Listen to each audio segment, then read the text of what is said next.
even get to cross.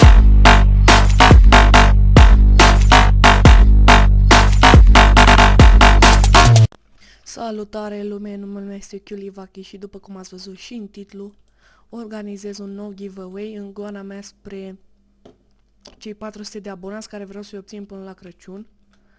Deci îl voi da pe Chiulican cu itemele astea, 34 medie, asta așa și restul totuși e un lican, n-ai ce zice.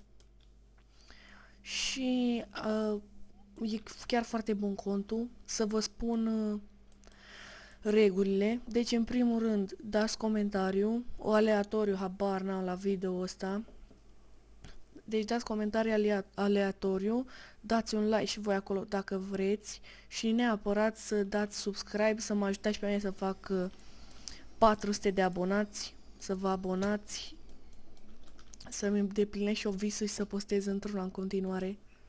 Și dacă toți ați urmărit până aici, vreau să am o mare rugăminte la voi în cele ce vor urma. Voi posta mai multe episoade cu diferite jocuri și vreau să văd cât de apreciate sunt.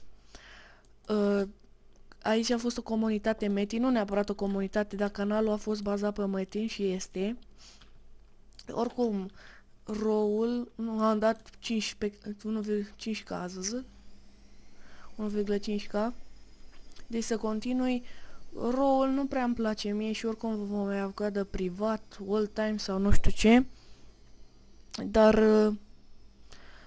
voi pune și alte episoade cu alte jocuri să văd dacă vă plac sau nu. Deci pentru mine tot ce aveți de făcut este să dați like, să dați comentariu și subscribe neapărat. Extragerea se va face până 25 decembrie sigur. Și îl puteți obține pe Lican. Vă dau tot. Doar să fac eu 400 de abonați. Zice și prietenilor voștri. Comentați cu mai multe conturi dacă vreți. Orice. Bum. Ce îmi place când ăsta cu critică. Așadar, nu mai am nimic să vă zic decât să vă uitați la videouri. Vă lasă Chiulican.